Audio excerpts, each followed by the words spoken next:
Sunday, June 20th, 2020.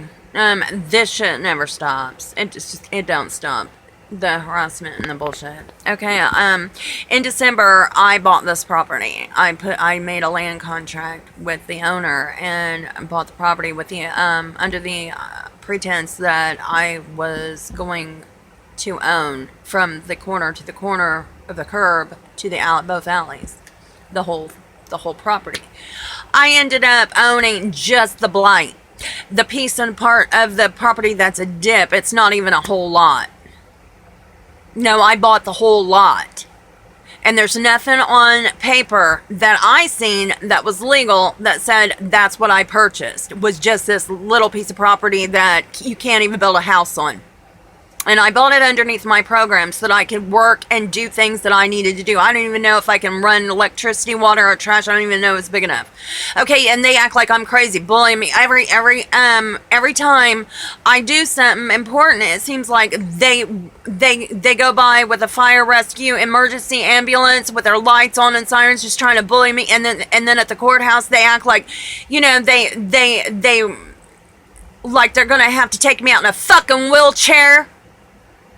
You know, like rolling wheelchairs around me. Like, you better calm the fuck down. Don't have a goddamn mood swing, you fucking woman. Really? Oh my god. Yeah. This is how racist these men are. And the women know better, too. They know better than be jealous of me as 50 years old, trying to get shit for my kids, trying to make a will, trying to do this stuff, and then giving me nothing but a piece of shit, and they know better than to do that to me. Right? Okay. And I'm not allowed to have a weapon. Why? Because they know they deserve for me to be angry enough to kill them. Right? Okay, well, I have another appointment with the lawyer on Wednesday. And I asked him to help me sue the police department because of the discrimination and the harassment. Because it happens all the time. Like, they took me to the hospital and they have body cams. That's my evidence too, right? There's no evidence of my mood swinging at all. And even if they did, they can't take me to the hospital for a mood swing, to have an emergency psych evaluation, because he didn't, there's nothing that he saw that made him think that I was threatening or intimidating or dangerous with a weapon. He could have took the weapon and let me go. No, these doctors kept me in the hospital and tried to put me on medication like I'm manic, because the doctor didn't believe nothing I said. I said I bought a piece of property and I have money I told him, you know, basically I bought a moped and I have insurance and all this proof. Nobody believes nothing I go. She's manic, talking crazy. Nothing she says is true. Don't listen to nothing she says. Don't make any reports for her. She's not allowed to make police reports because she's fucking nuts. That's not true. Okay, I'm really sick of the defamation of character and how he ruined my credibility just by doing that. And then the day after I bought that was the day after I got the title or the deed put into my name. Okay, it really was crazy to do that too.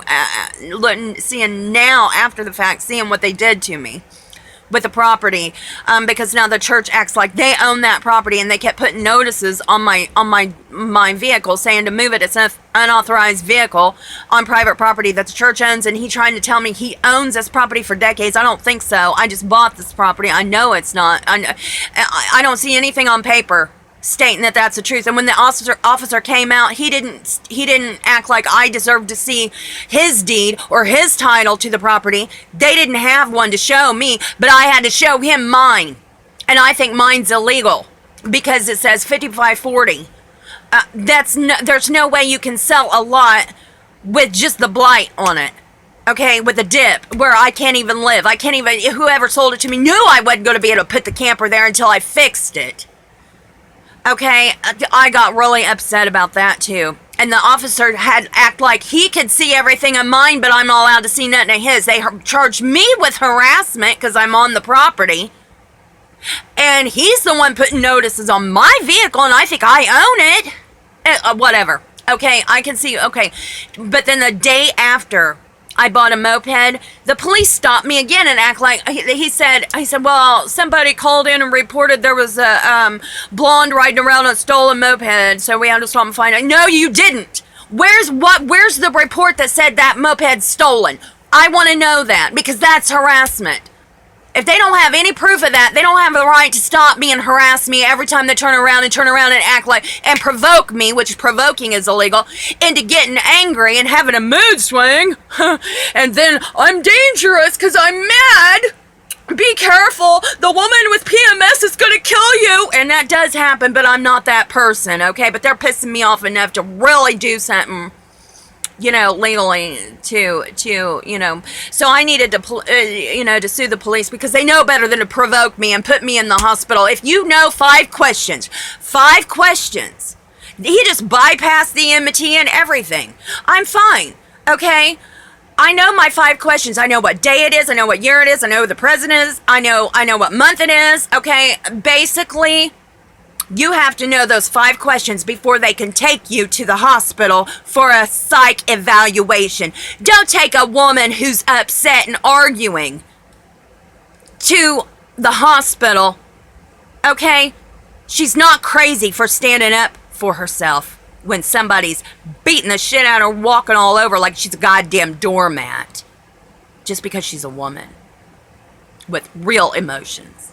Don't tell me I have a disease because I feel something and I'm not a drug addict.